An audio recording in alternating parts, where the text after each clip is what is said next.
পাকিস্তানের বেলুচিস্তানের একটি রেল স্টেশনে বোমা বিস্ফোরণে কমপক্ষে ২৪ জন নিহত হয়েছে।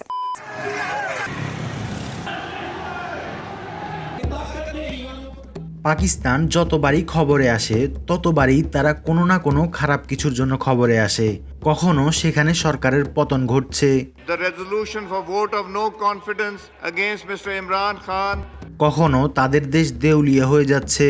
পাকিস্তানের অবস্থা শ্রীলঙ্কার মতো হতে খুব বেশি দেরি নয় বলে সতর্ক করেছিলেন দেশটির সাবেক প্রধানমন্ত্রী ও পিটিআই নেতা ইমরান খান। আবার কখনো ভয়াবহ সন্ত্রাসী হামলা পুরো দেশকে কাঁপিয়ে দিচ্ছে। একদিন দুই দিন ধরে নয়, অনেক বছর ধরে এগুলো ঘটে আসছে। আর এই ঘটনাগুলো ইঙ্গিত দেয় যে পাকিস্তান একটি ব্যর্থ রাষ্ট্রে পরিণত হয়েছে। সব দিক দিয়ে তাদের অবস্থা শোচনীয়।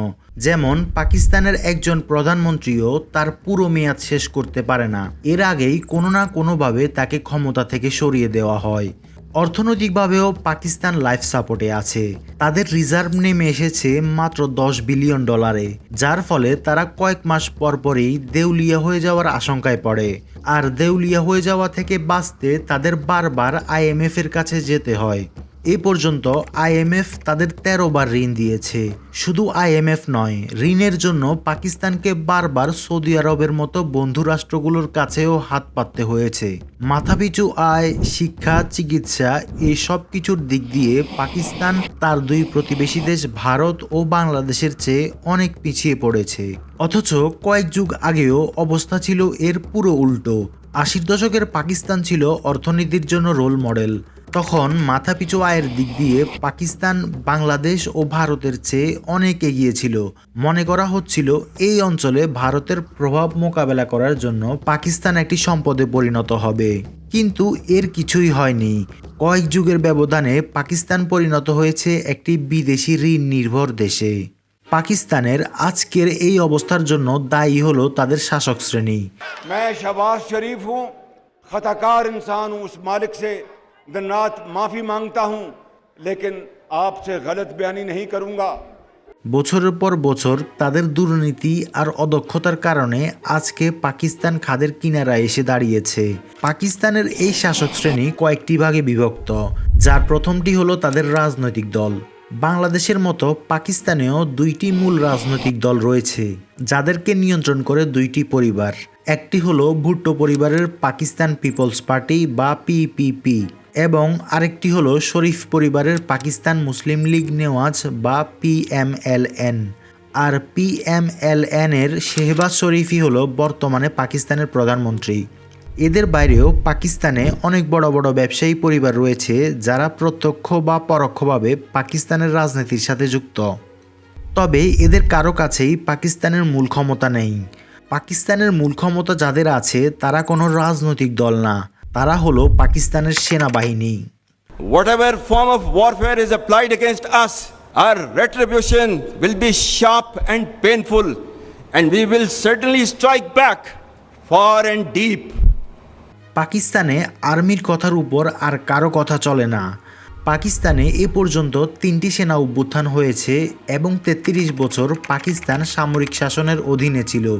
এমনকি সেনাবাহিনী যখন ক্ষমতায় থাকে না, তখনও সব কিছু সেনাবাহিনীর কথা মতোই হয়।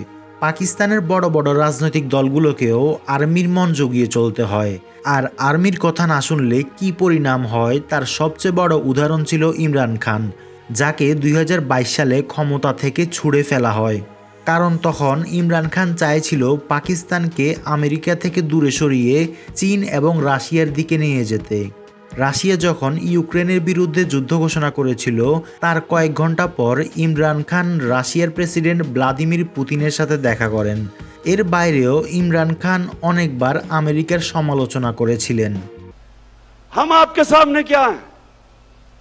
क्या हम कोई गुलाम हैं कि जो आप कहेंगे हम कर लें? আর ইমরান খানের এইসব কাজ সেনাবাহিনীর পছন্দ হয়নি, যার ফলে তারা ইমরান খানকে ক্ষমতাচ্যুত করে। সেনাবাহিনীর এই অতিরিক্ত ক্ষমতার কারণে পাকিস্তানের একজন প্রধানমন্ত্রীও তার পুরো মেয়াদ শেষ করতে পারেনি।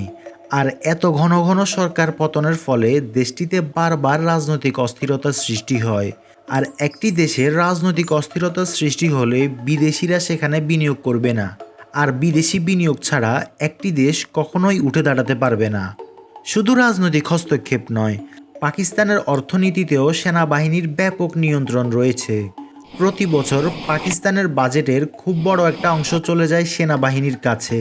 যে অর্থ ব্যয় করার কথা ছিল শিক্ষা, চিকিৎসার মতো গুরুত্বপূর্ণ খাতে, সেটা চলে যায় পাকিস্তানের জেনারেলদের হাতে। পাকিস্তানের ব্যবসা বাণিজ্যেও সেনাবাহিনীর একচেটিয়া দখল রয়েছে।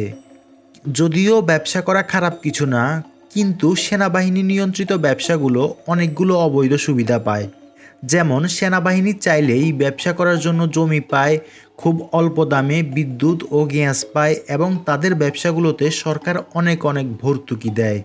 কিন্তু সাধারণ ব্যবসায়ীরা এসব সুবিধা পায় না, যার ফলে বাজারে সেনাবাহিনীর একচেটিয়া দখল তৈরি হয়।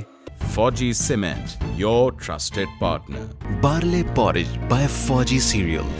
আর যখন কোনো একটি শিল্পের সব নিয়ন্ত্রণ শুধু একটি গোষ্ঠীর কাছে চলে যায়, তখন পুরো অর্থনীতিই ক্ষতিগ্রস্ত হয়। আর পাকিস্তানে এটাই হয়ে আসছে।